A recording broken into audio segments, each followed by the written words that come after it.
Hi everyone, welcome to Live with Janome. This is the Continental Club. Let me get my camera on and I'll say a proper hello and I'll add that. There we go. Hello everyone, I'm Ann Hine, Embroidery Software Specialist for Janome America, and today we're talking about tapering stitches. I don't know if any of you have played with those before, but they're the stitches that you can change the beginning and the end to be tapered at 45 or 60 or 90 or 120 or 30, and then you can make creative things with them. Now, I like to make what I call beads rather than, like some people like to make frames, for your quilt labels. You can use them for that. But I was really thinking different ways to use them, whether I wanted them to be like single ones coming down without stitches between them. I can show you how to do that. And then how to make them look like a little bead, which I think is kind of fun.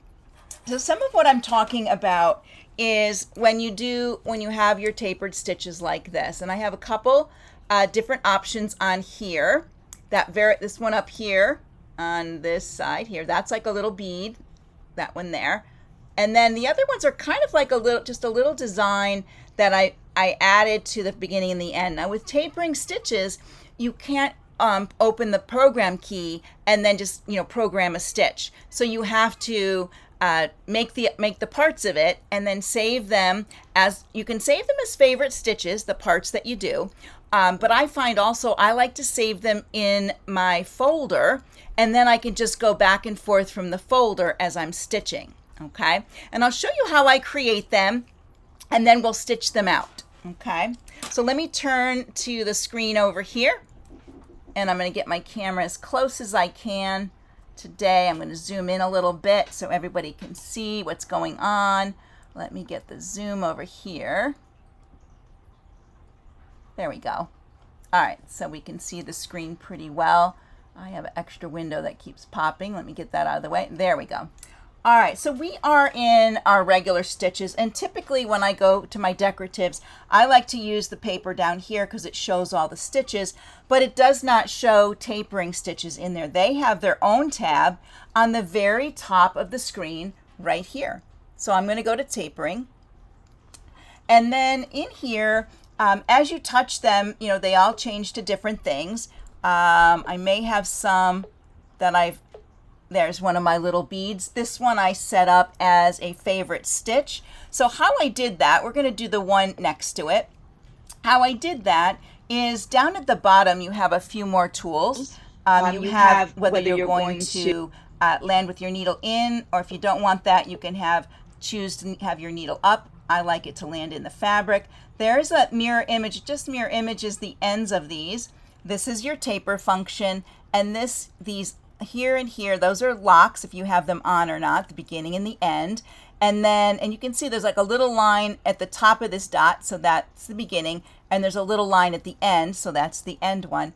And in the middle here, it just says infinity, so that means this design that I have on the screen is going to continue until I touch the lock button or the reverse button to stop my stitch. Now, if I open up the taper function here, I find all my taper tools. So here I can change the beginning and the end, and also how many I want in the middle. So there's the infinity. And then over here I can touch the 1, 2, 3. I can add in how many I want, and you can see it shows 3 there. And when I go OK, my bottom one's going to be at 60, though I could choose any point that I'd like, maybe 120. Oh, I don't like 120. What does 60 go? 90. Nope. Let's leave it at that. And then OK. And there is my little thing. There's 3 rotations in there. And I think they're like a rotation and a half when you use the this stitch, because the first part is a diamond and a larger diamond. 1, 2, 3. A large diamond, then a little diamond. So that's the design. So let's go back and look at that. So you can see this little diamond is part of the start, and this one is part of the end, and then there's 3 of those in the center. Okay.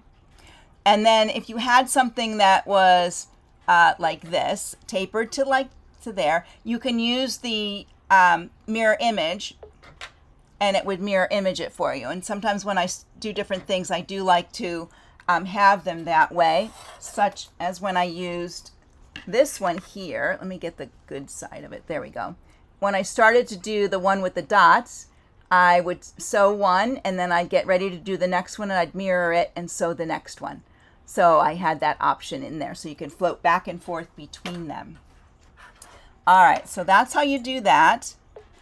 And then for, as your favorite stitch, of course, again, you would go in here and choose the arrow with the folder going in. If you don't see your favorite stitch there, you need to go to your set mode and turn on favorite stitch. It should be on all the time. I love the favorite stitch. The fact that I can have 2 stitches that are my favorite stitch. I just have to touch FS1 or FS2 and there it is. It's going to be saved in there. If I go here to take it out and I want to use it, it's there. But every time I come to this stitch, it opens up to that stitch for me. So if I'm here and I go there, my favorite stitch is there already. I can make changes over here of the any part of it, the width, the length, the tension, the presser foot pressure, which is all right here. Again, those are in the middle screen on your machine as well. So this is where you would change those things. You don't need to go into your set mode to change those things. You want to change those right on the screen of your machine. Now, sometimes I like to save my designs and put them in folders so that I can access them through the folder. So let's come down here and look at this one. I'm going to make that one in my folder system. So first I'm going to go in here and it's a 60. I'm going to turn this on because I just want one rotation and okay. And that's what it looks like. If I want to save it in a folder, I'm going to go back into my option here. And here is the folder icon with the arrow going in. When I come in here, I usually save it to the first page. I could put it under ORD, but it doesn't really matter. I could make a folder here, and I could call this one, I'm going to call it bead 1. I don't think I have a bead 1. Here you can change your keyboard from the normal one we have or to more of a typing one. And you could use upper and lower case letters. And a space and a 1. There we go. And okay. Touch OK again. And then when you want to use that, we'll go back here. When I want to use that, let's go to this one. I would go to my folder and there I would find bead 1 and there it is. Very easy. So I have 2 ways to get to that stitch and you'll see why I want to use the folder system. Now, between your beads, you might want to add some stitches so you get those individual beads. And you can do that by setting up your bridge stitch. So I'm going to go to my squirrely guy up here and then page over once till I see the bridge stitches. So with bridge stitches, you have 1 stitch between them. These are all center ones with 3. You have an option here for the left side, and then ones that you can move back and forth and how many stitches are there. So if you wanted to, I'm going to use the 3, but I'm actually going to go to combination and put it here as a 3. And I want to change my stitch length. So I'm going to come here and my stitch length is already at 3.5 because I've made this a favorite stitch before. So it really is my favorite stitch. And it will only stitch those 3 stitches between my designs, and then I can go ahead and clip them away. So when you have something like, I'm trying to find one here because I've done a lot of clipping, this one here, I can clip those stitches away so it leaves a space like that, or a bigger space like over here. I had a bigger space over here. Here I didn't leave a space, I made a chain of them. Okay, by toggling back and forth, I had the designs in my folders and I toggled back and forth in my folders. So let's see, let me go back to this. If I want to add something to this, like possibly I want to put that little dot in there, what I could do is I would go to my satin stitches. I want to move down 1. Oops, let's see here. Let's close that. There we go. And then I can go to satin, and I'm going to pick this dot. And then I want the dot to only do one rotation, repetition. So I'm going to put a lock stitch there. And so now I have my 3 stitches, a dot, and a lock. So it will stop. And then I could toggle to something else. Now I would want to go ahead and save that in the folder. It doesn't save as a favorite stitch. I'm going to go to my folder. And then that is a, here I have a dot, a 3, a dot, and a stop. So this says 2 dot stop. So I'm going to say, I'm going to call this one 3 dot stop. 3 space dot.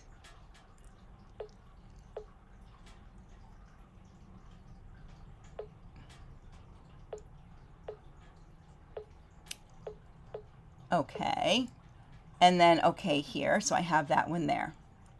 All right. So let's go back to my folder because I want to see, I'm pretty sure I have all the designs I want to use in there. So I'm going to go back to my folder out right down here.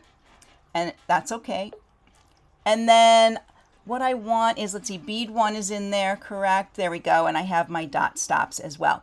But I also want to put one in that is left or right at the end so that you can see how that works. So let me go create a new one over here. I'm going to delete this one. So let's go back to, get out of this by going to here.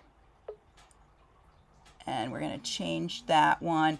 Let's make it be 30 this way and 30, well, both the same way. There we go. And okay. There we go. And I'm going to save that one in my folder. I have to open this up, I think, right here. I forgot, right in there.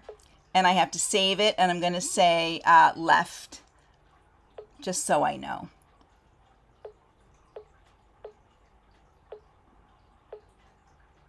All right.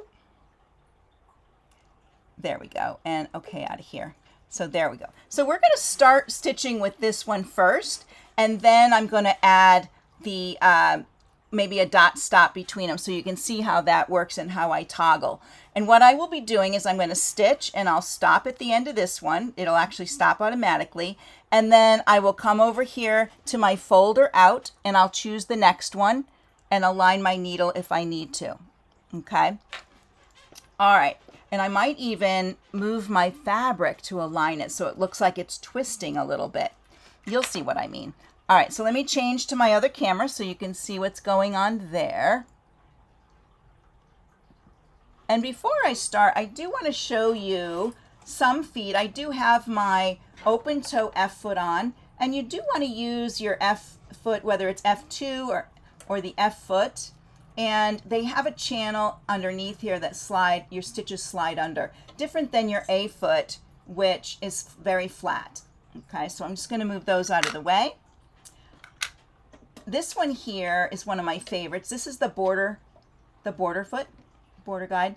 And so this one in the middle here, this is 9mm spacing. And then from this dot on the right here to this one on the right is 9mm and then 9mm again. Same on the left side. The line going across, that's your needle position. So if you had a starting line, you could line up on that. And then you have these lines to help you as well. Another one of my favorites. You can also use decorative stitches and tapers with your applique foot. It does have a little bit of a raised area in here, so it'll go over your stitches. And it's nice and short. If you look at the size of it, it goes around corners very well. So it's a great one for that. I do have my open with toe on, my F2, so you guys can see exactly where things are stitching. And on my fabric here, I have, this is a pretty thin fabric, so I have the fabric, and then I have stabilizer, and then more fabric, just to help things along here. So I'm going to move these out of the way. I have white bobbin thread in, I have a new blue needle in, and then I just have, I have some embroidery thread in my machine. All right. So the first thing up, we're going to stitch that design that we just made, and it starts and ends on the left side. So I'm going to put my foot down, though I could just hit start. and it's going to stitch that and stop. Now typically if I was doing this down a piece of fabric, I would draw a line so I could stay straight the whole way down, have something to follow. All right, so it has that lock at the end.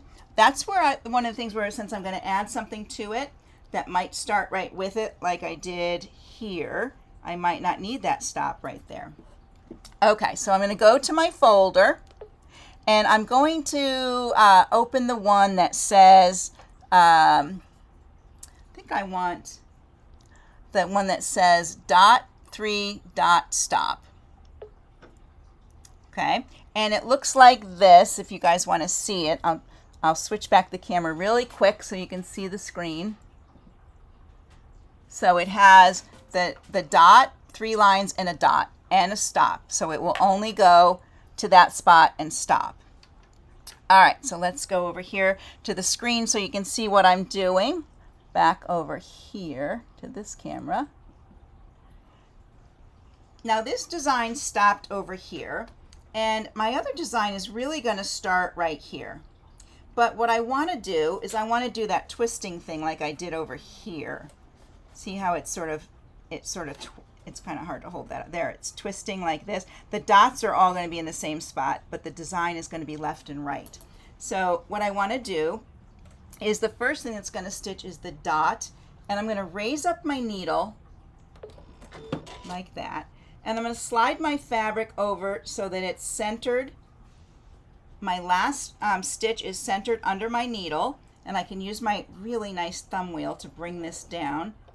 And see this loop right here? I don't want that loop, so I'm going to pull up the extra thread from the top and just make sure my needle is starting right there at the end of that design, right there.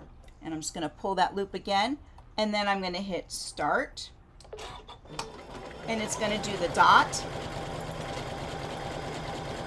and then it's going to do the 3 stitches and stop again.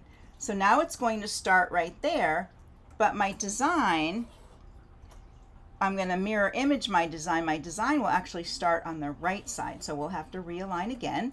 So let me go get that design and go back to my folder. And I think I called that, let me see, I called it left. There we go. I'm going to open up my tapering to find my mirror image. And then OK. And it mirror imaged. If you guys want to see it on the screen, I can change really quick. You can see now it's straight on the right hand side. We'll go back to this view. And then I'm going to lift up my needle. And you can see it's going to start right over here on the right. So I want to slide my fabric over. So this is how you work with right, and I mean I could have left it middle, but I wanted that twisting look. So this is why you're probably going, why is she doing it this way? Well, I wanted it to look like it was twisting. I'm going to use my thumb wheel to bring this down so it lands right there. Pull back that extra thread so you don't have extra in it. And then hit your start button.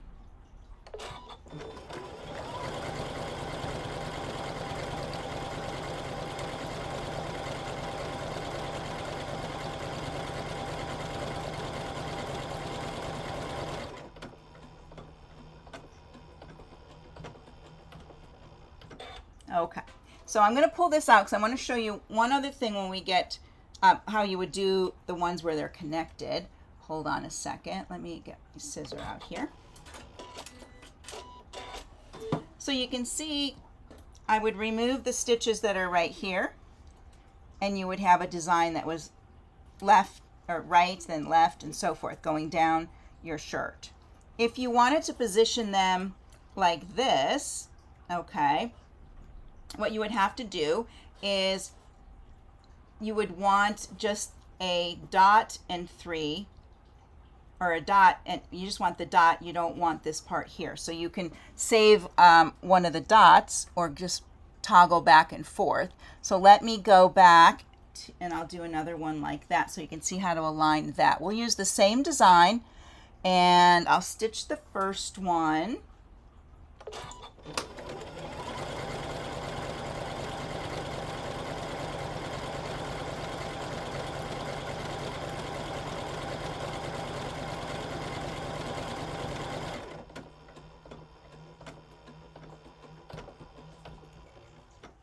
And then I could go to the decorative stitches. I could go into my satin stitches and pick that dot. I do want to just program one and a lock stitch so that it doesn't, let me go back here, one of those and a lock stitch so that it doesn't continue on. So now I've got my lock stitch on the screen. I'm going to pick my needle up. I'm going to slide over like this and align my needle with the end of that one, like right there. There we go. And it's going to start its part. There we go. And it ends in the middle. And then I need another one of those designs I just did. So I need it to go in the other direction. So I'm going to go to my folder because I saved that one. And then that one was left. So I'm going to choose left. And it's going to stitch with the straight part here and the other part over on that side. So here we go. But I have to move my needle because it starts on this side of the foot. So I'm going to raise my needle up. I'm going to slide over, bring my needle down, and then tighten this up. There we go, like that. This is where if you had a guideline coming down, that would be helpful. Here we go. So we're going to do this. There we go. I just bumped something. There we go.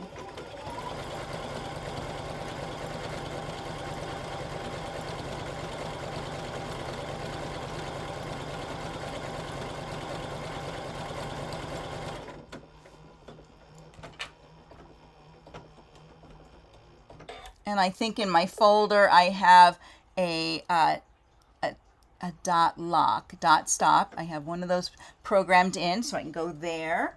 And I'm going to lift my needle up. Oops, wait a minute. Here we go. There we go. And that is a center needle, so I'm going to move to the center, bring my needle down like that, so I know where it's going to start. Push start. Now I'm using my start stop button. I find that a lot easier with decorative stitches. Let me hit the scissor.